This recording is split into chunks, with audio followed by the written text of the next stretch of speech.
The sun had barely risen over Manila, yet the city was already alive. Jeepneys roaring down narrow streets, vendors shouting prices for fish and rice, and children darting between stalls with bags of pandiesel still warm from the bakery. Amidst this chaos, a small boy stood barefoot on the edge of a cracked sidewalk, holding a worn-out guitar that looked far too big for his thin frame. His name was Juan Santos, and for him, every sunrise meant another chance to sing, and maybe earn enough to buy food for the night. At 13, Juan's world was small but filled with sound, the chatter of the marketplace, the hum of the city, and above all, the songs he carried in his heart. His mother, Aling Rosa, always told him that music was a kind of prayer. When you sing, she'd say while washing laundry in plastic tubs, God listens. Maybe the world will too. That morning, Juan stood on his usual corner, near a fruit stall where ripe mangoes perfumed the humid air. He adjusted the strap on his guitar, which was really just a rope knotted around the neck. The guitar's wood was chipped, strings uneven, but when Juan strummed the first chords, something pure came alive, a voice that seemed too big for his small body. He began to sing, "You Raise Me Up," the song his mother loved most. His voice rose above the honking, above the shouting, threading through the noise like sunlight through clouds. It wasn't perfect, but it was honest. Trembling at first, then soaring, carrying the ache of hunger and hope in every note. People slowed down. A few dropped coins into the small tin can beside him. Others smiled briefly before rushing away. Juan didn't sing for the money, not really. He sang because it made him forget.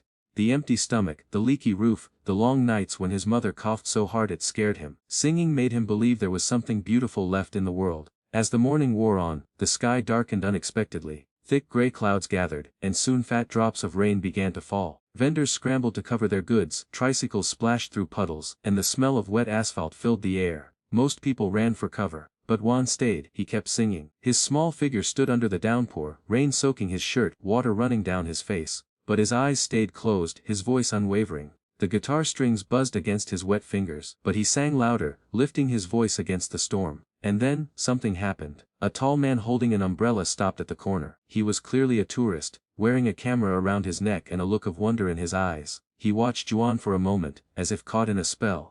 Then he took out his phone and began to record. The boy didn't notice. He was lost in the song, each lyric a prayer whispered to the sky. When he finally finished breathing hard, he opened his eyes to find the man clapping softly. That was incredible. The man said in accented English. Juan looked confused, half smiling. "Thank you, sir," he said shyly. "What's your name?" "Juan, sir." The man nodded, still filming. "Juan, you have the voice of an angel." Juan laughed nervously, unsure what to say. Compliments were rare in his world. The man handed him a few bills, more than Juan usually earned in a whole day, and smiled. "Keep singing, Juan. The world needs to hear you." With that, he walked away, disappearing into the rain. Juan stared at the money in disbelief, clutching it tightly. He didn't know that the man's short video, shaky, unplanned, captured in the middle of a Manila rainstorm, would soon travel across the world. That night, after bringing home rice, eggs, and a small pack of noodles, Juan told his mother about the stranger. She smiled warily, brushing his damp hair aside. "Maybe he was an angel," she said half-jokingly. They both laughed, a rare, tender sound in their tiny one-room home. The next morning, as Juan set up his corner again, he noticed people pointing their phones at him, whispering his name. A vendor called out, "Hey Joanne, you're famous!" He frowned, confused. "Famous? Your video's everywhere! You're on the internet!" He didn't quite understand. They showed him on a phone screen, his own face, soaked in rain, singing like the world had stopped to listen. The video had been shared thousands, then millions of times. Comments flooded in from all over the world. "Ooh, sings from the soul. Find this child. He deserves a stage." The Juan stared at the glowing screen, his eyes wide. He had never seen himself like that, not just another face in the crowd, but someone people heard. That night, as he lay beside his sleeping mother, the glow of the neighbor's television flickered through their window. News anchors were talking about the singing boy from Manila. John's voice echoed faintly from the set, and he covered his mouth to keep from gasping.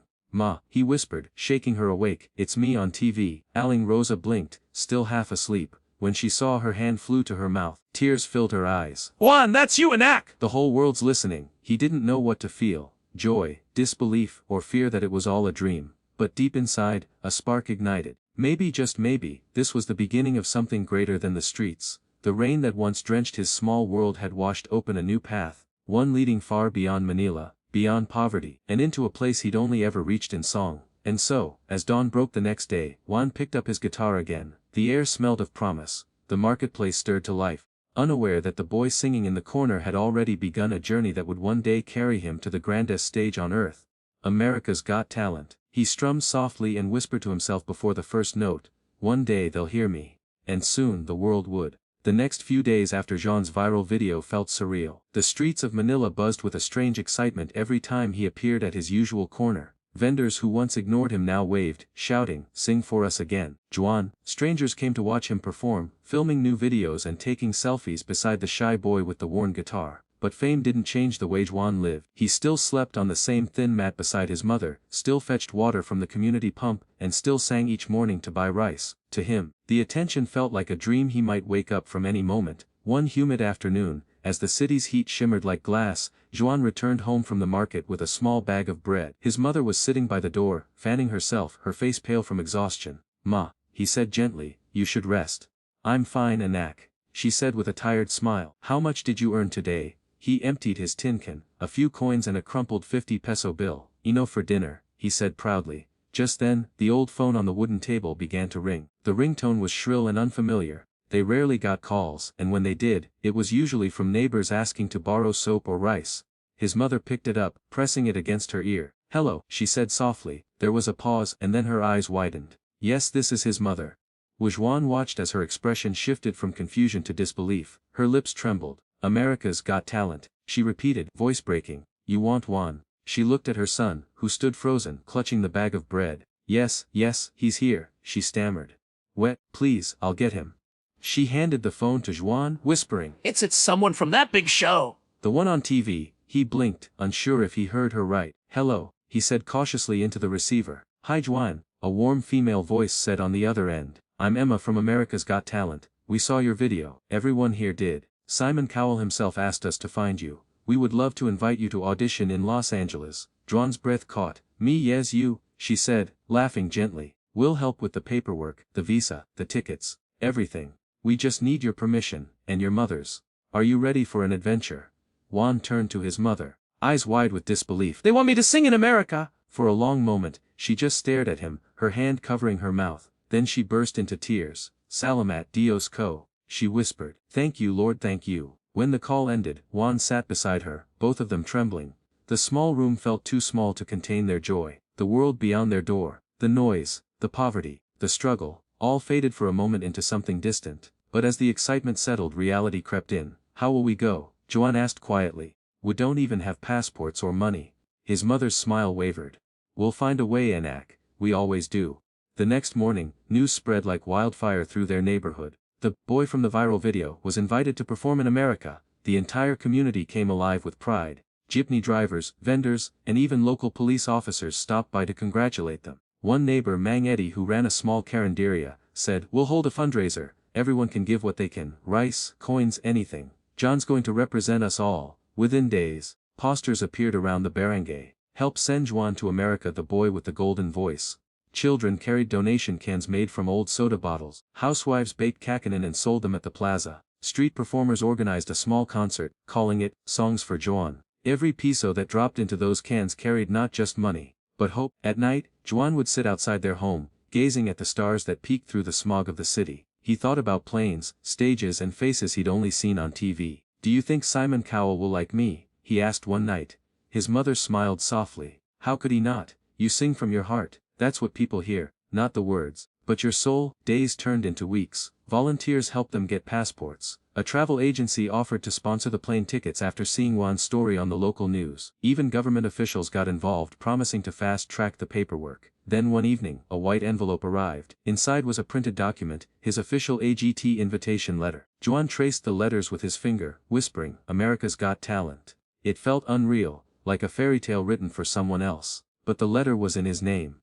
The night before their flight, the whole neighborhood gathered outside their home. They held candles, sang songs and prayed for John's success. His mother stood beside him, tears glistening in her eyes as she whispered, "Remember where you came from, Anak. No matter what happens, never forget this street, these people, this love." He nodded, hugging her tightly. "I'll make you proud, Ma." The next morning, the Manila airport was crowded and noisy, but for Juan it was a place of wonder. He had never seen so many people, so many lights, so many planes. His heart raced as they checked in. Their first time holding real passports, their first time stepping beyond the borders of the only world they'd ever known. As the plane lifted off, Manila grew smaller beneath the clouds, the slums, the tin roofs, the winding streets fading into a patchwork of color. Juan pressed his forehead to the window, watching the sun rise over the horizon. He whispered a quiet prayer. Lord, please let my song reach the hearts that need to hear it. His mother rested her hand over his. It already has, she said. For the first time, Juan wasn't singing to survive, he was singing to inspire. Somewhere across the ocean a stage awaited, bright lights, millions of viewers, and a man named Simon Cowell who would soon discover what the world already knew, that a barefoot boy from Manila carried not just a golden voice, but a golden heart. And as the plane soared higher, Juan smiled to himself, the words echoing softly in his mind. This is for everyone who believed a boy from the streets could fly. The city of Los Angeles shimmered like a dream. For Juan, who had grown up among rusted rooftops and muddy alleyways, every sight felt unreal. The towering skyscrapers, the endless highways, the strange quiet of clean streets. He clutched his mother's hand as they walked toward the America's Got Talent studio, his small backpack bouncing against his shoulder.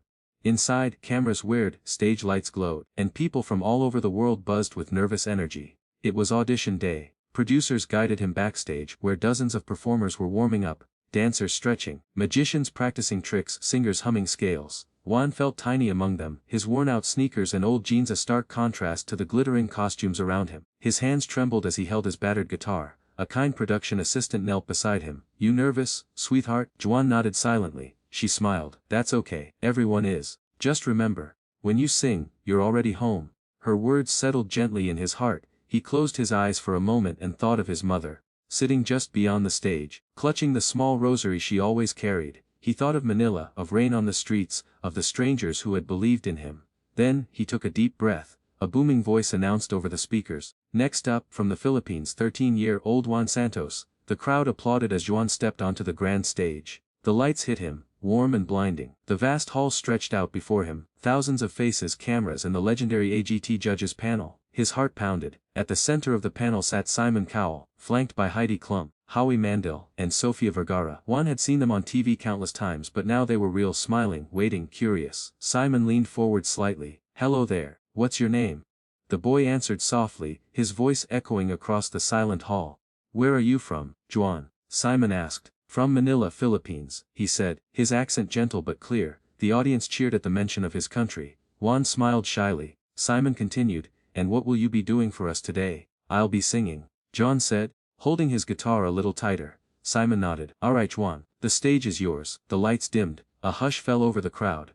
Juan looked down at his guitar, the same old one from the streets, strings slightly rusted but full of memories. He plucked the first chord, shaky at first, then steady, and then he sang. His voice floated softly at first, delicate and trembling like the wings of a bird. He sang "You Raise Me Up," the song that had once echoed through the rain back in Manila, but this time, it filled a grand theater instead of a street corner. "When I am down, and oh my soul, so weary." The first line sent a hush over the audience. His tone was raw, untrained yet profoundly emotional. Each word carried the weight of hunger, hope, and 1,000 nights beneath tin roofs. The judges leaned in.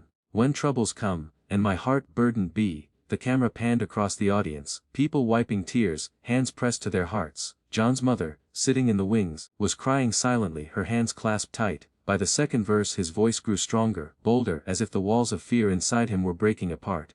"Then I am still, and wait here in the silence." The lights glowed golden around him, and his small frame seemed to radiate something bigger. The courage of a boy who had never stopped singing, no matter how hard life had been. As the music swelled, Juan hit the high note, a soaring, powerful cry that silenced the room completely. "You raise me up so I can stand on mountains." Every note carried not just melody but story.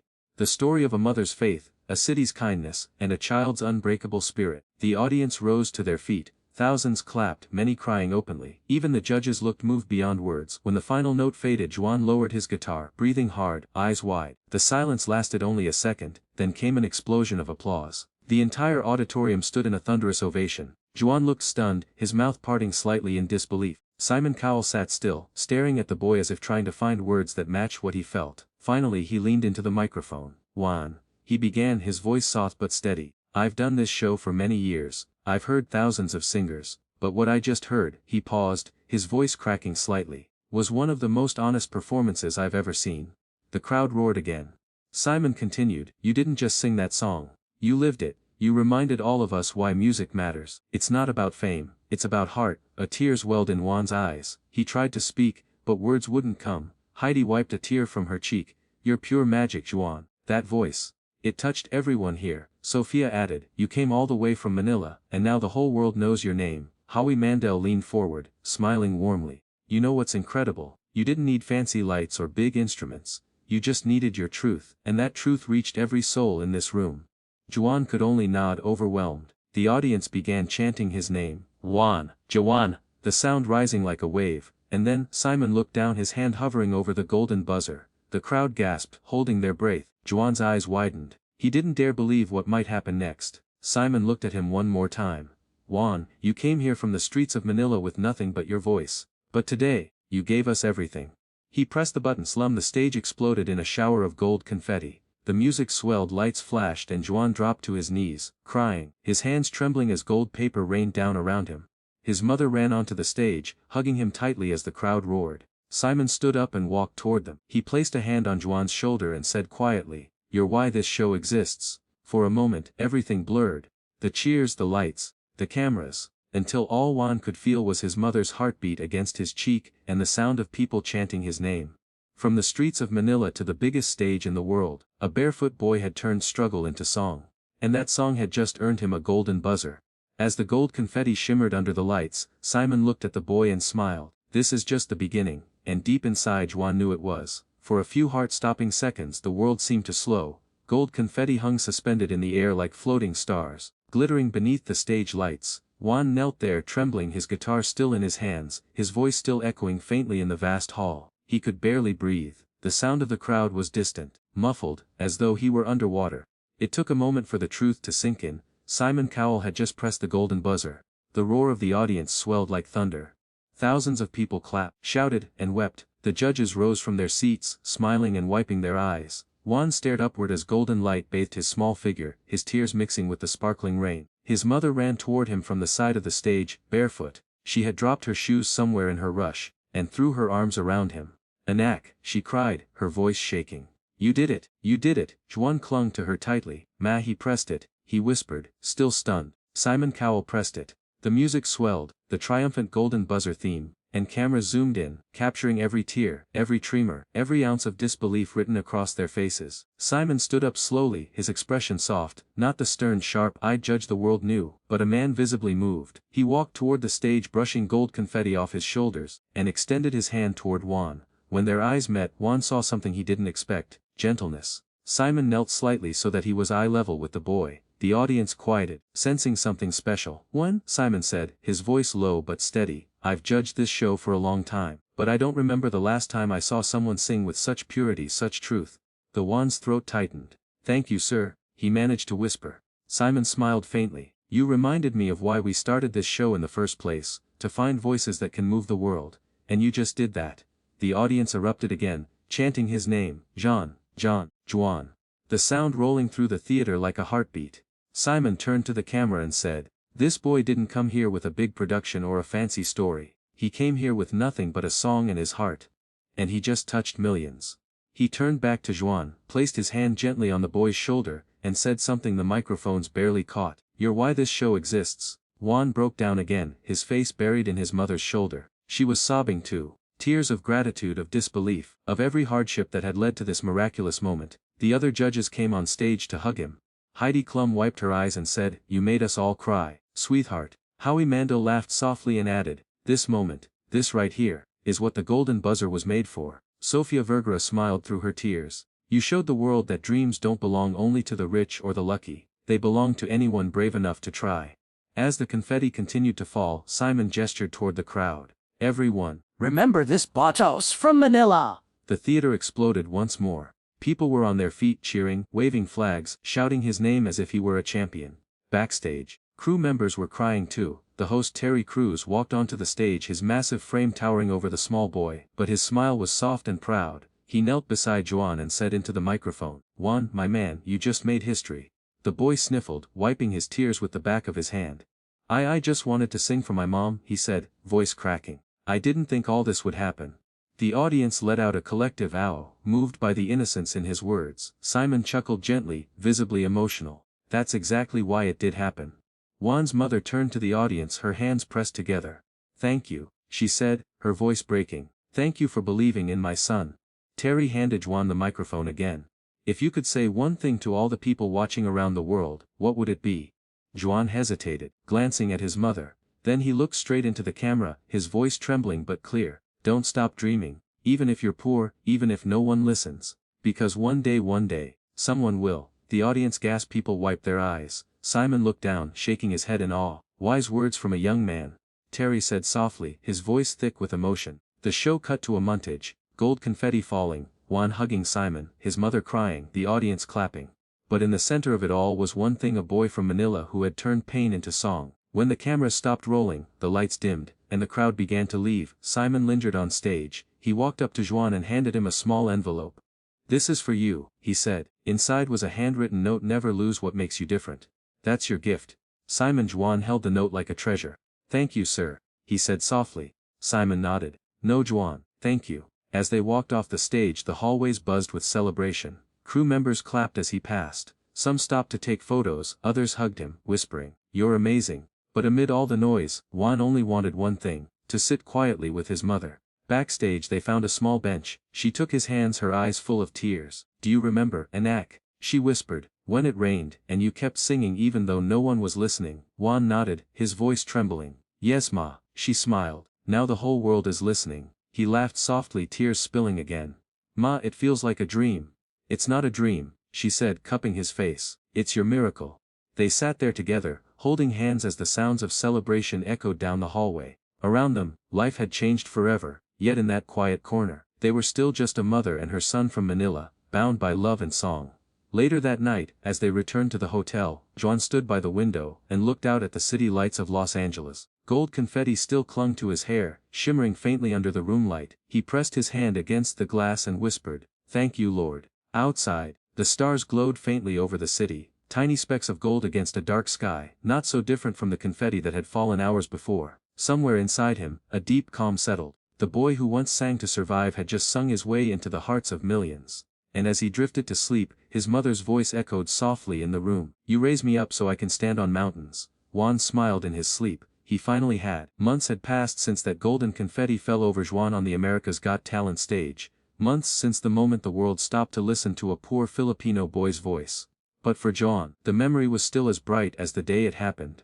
The flight home to Manila was unlike the one that had first carried him to Los Angeles. Back then, he was just a quiet boy with an old guitar and a heart full of dreams. Now as he looked out the airplane window, the sunrise painted the clouds gold, the same gold that had once rained down on him. His mother sat beside him, holding his hand tightly, her eyes glistening. "Anak," she whispered, "we're finally going home." Juan smiled softly. "Yes, Ma, but this time home feels bigger."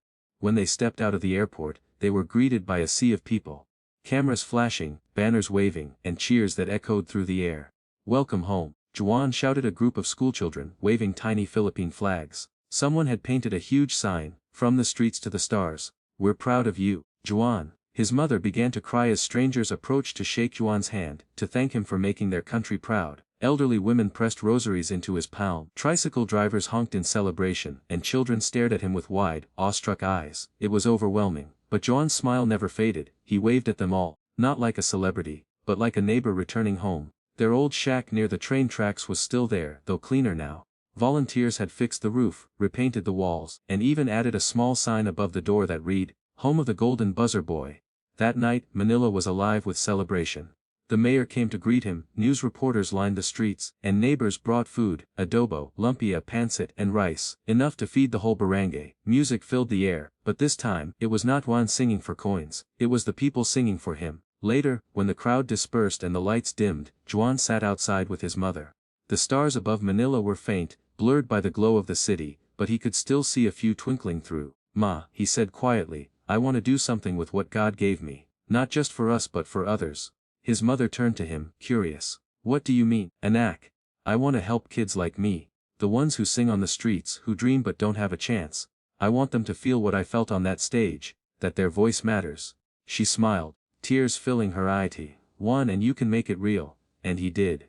Within months, with the help of donations, sponsors, and the AGT team, Juan opened a small music center in their neighborhood. It wasn't much, just a humble space with white walls, a few instruments, and hand-painted signs made by local kids, but it was filled with love and laughter. He named it, the Golden Note. Every morning, children would come running barefoot from nearby streets, holding makeshift guitars and toy microphones. Juan would sit with them, teaching them how to sing, how to feel the music, how to tell their stories through song.